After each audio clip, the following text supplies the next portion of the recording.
Hey, what's up guys? Welcome back. This is part 2 of arcade fighting games. Decided to do a second one. I guess a lot of you guys like fighters as much as I do. So anyway, let's jump right into this thing. We're going to kick it off with a game that I never really played as a kid in the arcades. I've never even heard of it until a few years ago. Let's jump right into Arcade Fighters Part 2. Time Killers hit the arcades in the early 90s and was one of the first weapon-based fighting games that the decade saw. It was also known for its extreme amounts of gore, which we were desperately hungry for as kids during that time. Each fighter represents a different time period, and you'll see everything from a caveman to people from the future, like this guy who comes all the way from the year 2024. So this is what the future looks like 8 years from now. The game features a button layout similar to what we would later see in games like Tekken. You actually have complete control over which limb you wish to attack with, so if you want to use nothing but your weapon, you can. The game really doesn't play well. It's far from anything that had even slight success in the arcades. It's slow, clunky, and unresponsive. Really, the only entertainment this game has to offer is the gore factor. As you continue to fight, a player can actually lose his or her limbs if enough damage is inflicted, which can lead to some funny situations. For example, if you manage to lose both of your arms, you're forced to fight your opponent using only your legs. The game features death moves that can be performed at any time during a fight, and these moves will take an opponent's head clean off and end the match. And if that wasn't enough, there are super death moves. These can be performed while an enemy is in a groggy state, and if successful, will cause an opponent to not only lose his or her head, but both arms and legs as well. And these are kind of like fatalities from the Mortal Kombat series, but due to the lack of variety, the appeal wears off kind of quickly. The game also isn't very easy to look at. I don't think it's a hardware issue. I mean, you can see potential in the graphical capabilities. It just seems that the artist wasn't really that talented when it comes to these character sprites. And the voice actor kind of sounds like the guy from Killer Instinct, but other than that, the audio is pretty forgettable. This is one of those games that's fun to play once or twice just to say that you played it, and hey, maybe in its day it was a little more presentable. It's no Mortal Kombat alternative, but if you feel like tearing some limbs off, check out Time Killers. 3 Count Bout is a 1993 release that was developed and published by SNK. Now, to be fair, this is kind of a wrestling game, but it's also kind of a fighting game, and even has some beat-em-up elements to it as well. There are 10 wrestlers to choose from here, and while some of them fit the stereotypical look of the 90s professional wrestler, some of them just look like random enemy designs from a beat-em-up.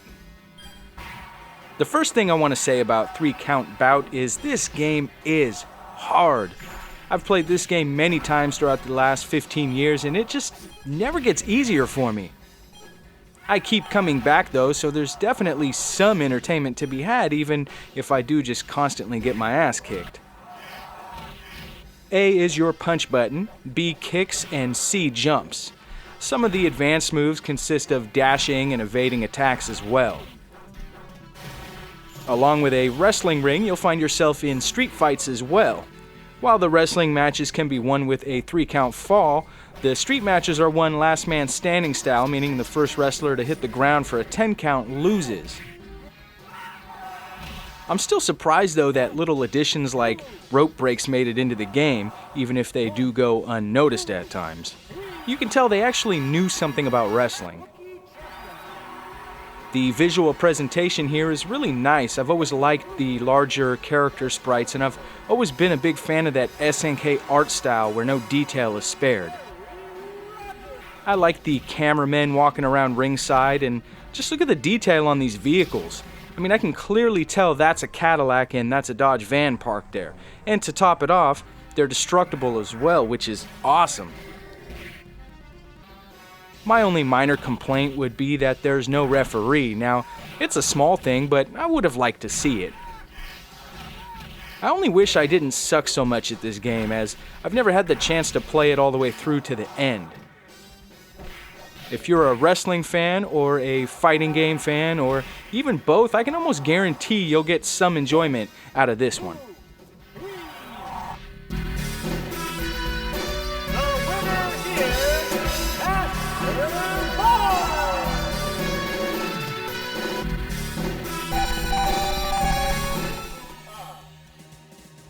Asura Blade is a 1998 weapon-based fighter developed by Fuki, and for their first attempt at a fighting game, I'd have to say they did a really good job here. The game takes place in a post-apocalyptic world where 8 fighters are all after the Sword of Destiny. In typical fighter fashion, you have your bigger but slower and stronger characters and your smaller, quicker but weaker fighters, and then the in-betweeners, which are usually the stars of these types of games. It feels like the developers of this game sat down and played Capcom and SNK fighting games for days on end, because a lot of this game borrows elements from some well-known titles, and that's a really good thing because this gameplay flows really well. Some of these advanced maneuvers include the ability to block in the air, roll, and retreat enemy attack. Special moves come with the greatest of ease, and the commands are pretty standard by this point in the game. Another thing that became standard were super moves, which, just like special moves, are pretty easy to figure out if you've played other fighting games from this era. I really can't speak highly enough about the gameplay here. It's quick but not too fast, and it just flows so smoothly. It's truly a fun game to play. Visually, I think it's good to very good depending on the stage. Not to say that any of the level designs don't look good, it's just that some are a little bare compared to others. I really do like the way this game looks though. It reminds me a lot of a Capcom fighter. This game isn't really well known, which makes it an ultimate sleeper, but it did spawn a sequel which came out 2 years later in 2000. Asura Buster takes place 3 years after the events of the first game. This game features new fighters, which is always a must in a sequel, and some new play mechanics. Guard Breaker allows a fighter to break through an enemy's defense mechanism and stun the opponent. Breakfall allows a fighter to recover from an attack in mid-fall, but uses a portion of that player's magic meter to do so. Another cool feature, which I have yet to utilize, is the Last Chance, which actually allows a player to come back to life after being defeated. This game is definitely more bright and colorful than its predecessor. The art style hasn't been altered, which I'm thankful for. They simply redesigned the game's levels and they really look good. This is a fun game and I really can't find any complaints here. The series in general is one to check out for sure, especially if you're a fan of the late 90s and early 2000s Capcom fighters.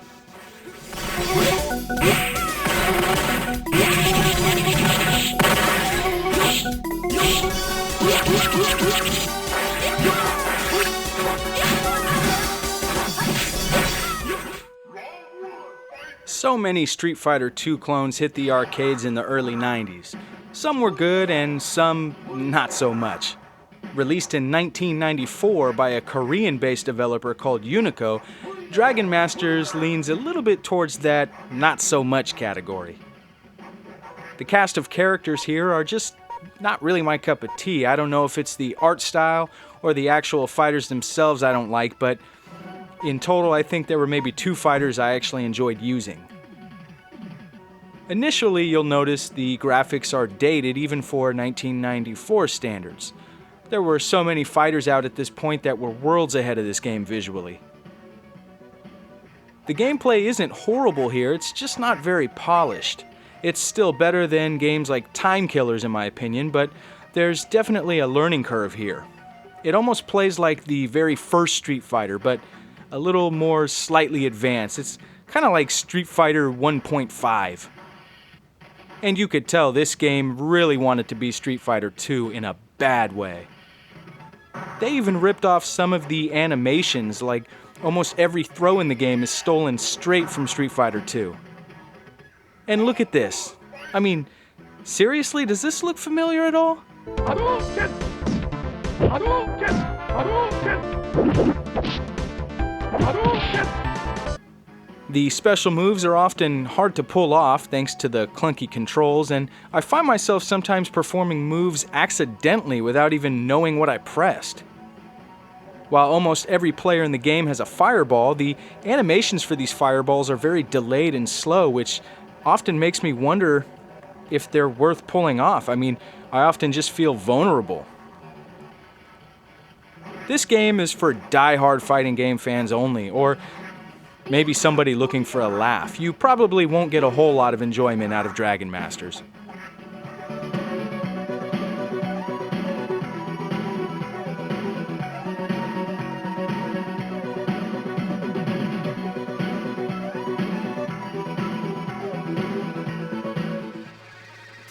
If you watched part 1 of this video, you saw a game by the name of Waku Waku 7.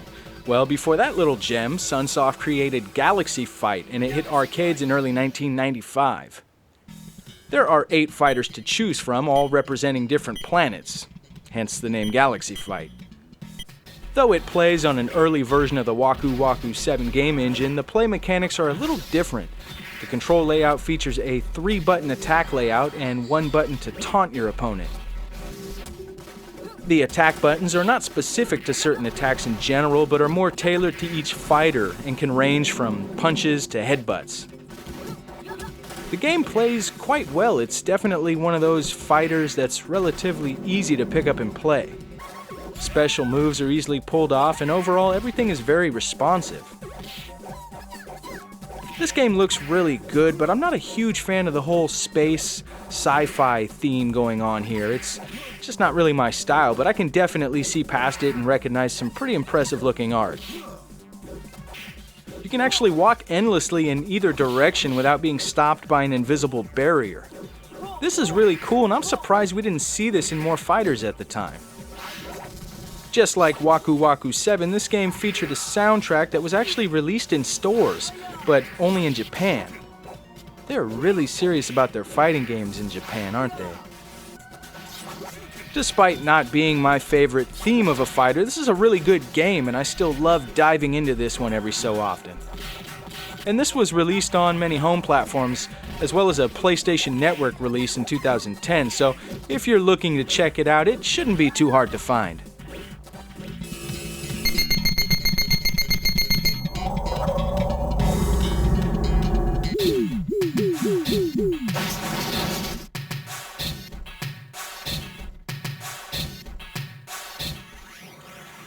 In 1993, Mobile Suit Gundam was released, and I'd be lying if I said I knew anything about this franchise. Now don't get me wrong, mechs are badass, but somehow this slipped past my childhood. The fighter selection is pretty large at 14, and the select screen kind of reminds me of Street Fighter 2. It seems everybody at the time kind of modeled one thing or another after that game. Everything about this game engine is pretty standard. It plays like your basic 2D fighter, only this game is really difficult. I mean, it starts off easy enough, but once you start to progress, it gets too damn hard. So hard, in fact, that I lose all enjoyment in playing it and usually end up getting very angry. I like the way the game looks. There's plenty of color, and everything from the fighters to the backgrounds have a really nice art style. My only complaint about the visuals would be the limited frame rate for some of the backgrounds with movement. They're usually drastically slower than anything else going on, which kind of makes it feel a little strange. This game had a lot of promise. It was just quite the bit difficult for my liking.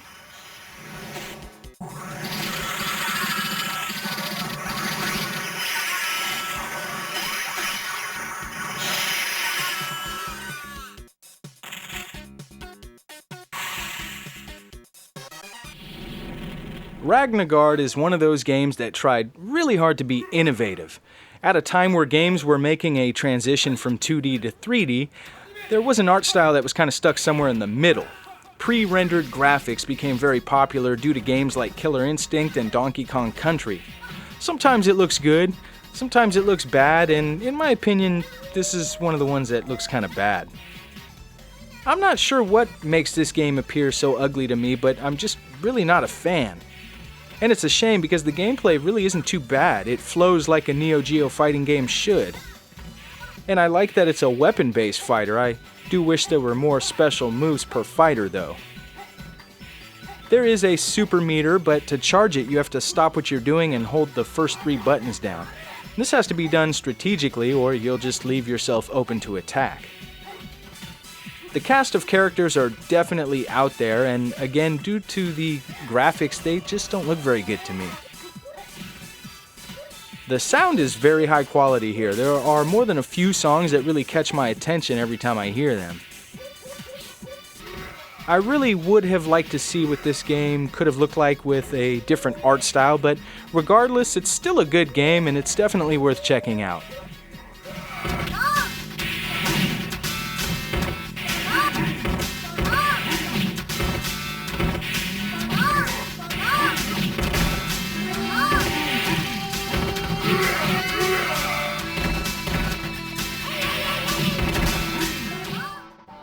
My memories of Saturday Night Slam Masters literally remind me of Saturday nights as a kid.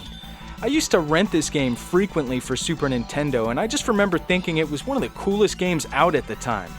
It wasn't until some years later that I discovered it actually started as an arcade game. The game hit arcades in 1993, and just like 3 Count Bout is one of those hybrid fighting/wrestling titles. The character selection here is great and just screams Capcom fighter. Final Fight star Mike Hagar even makes an appearance here. And Gunlock is said to be related to Guile, which is later further expanded on in Street Fighter the movie, the game, where it's revealed that he's actually Guile's brother. And I wonder who this is supposed to be. The game's button layout is set up with a button for grab, attack, and jump. It's definitely a bit on the difficult side at times, but it's not anything as hard as 3 Count Bout in my opinion. Each wrestler has a health bar, and once it's depleted, you can pin your opponent for the 3 count. The gameplay is really addicting. You'll come across some pretty nicely animated pile drivers and suplexes along with special moves that are specific to each wrestler. And I really like the way this game looks. It's not quite up there graphically with 3 Count Bout. I wish the character sprites were a tad larger and maybe a little more level variety, but that's really not a big deal. It looks good here. It has that Street Fighter Final Fight art style to it, and that alone makes it a great looking game in my opinion. And even though they're very short, they even included wrestler entrances, which is cool because most actual wrestling games at the time didn't even do this. Even the console ports look good. In fact, I think they look better than any of the WWF games that were out at the time. I'm pretty sure a lot of people have played Saturday Night Slam Masters. It has quite the cult following, but if you haven't played this game for some reason, make sure to check it out.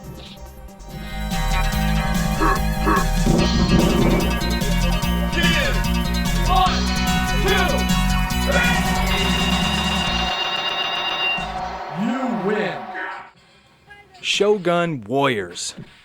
Where do I start with this one? For one, I have to give it credit for being an early 1992 fighter that's not a direct ripoff of Street Fighter II. The game is a weapon-based fighter based on Japanese mythology, and while Samurai Showdown did this much better, Shogun Warriors did it first. There are 8 fighters to choose from, as well as 4 bosses.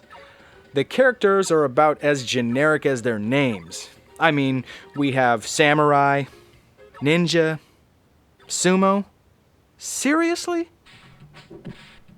The gameplay isn't bad, but it's really not memorable. It's a basic 4-button layout with weak and strong attacks.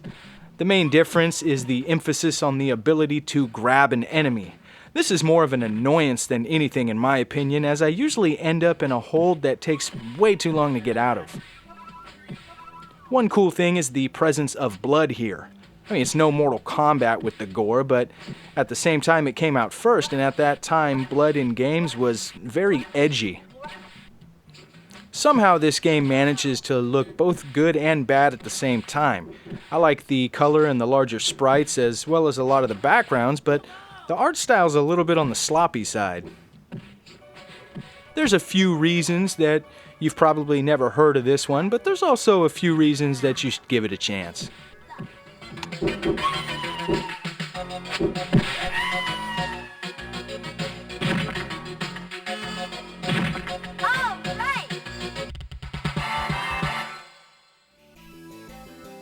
One of my favorite entries in the series has got to be World Heroes 2 Jet, which was released in 1994.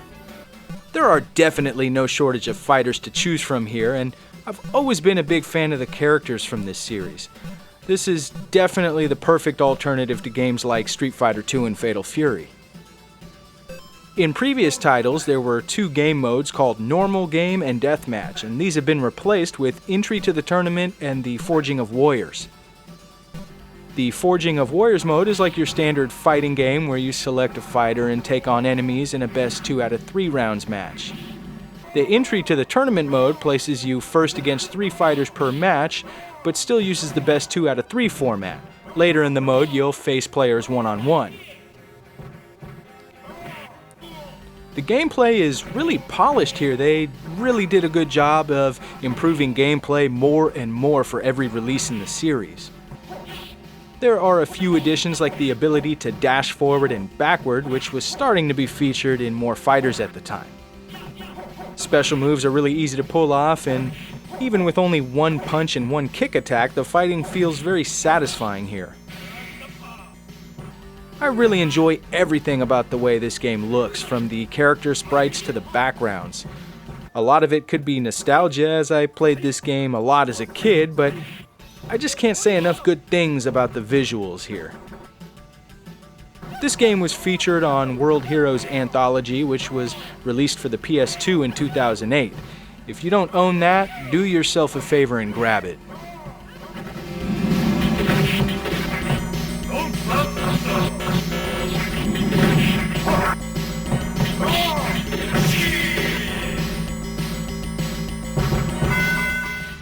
Alright, well that's it for this video. I'm glad you guys enjoy. I'm glad you guys are still watching, still liking, still subscribing.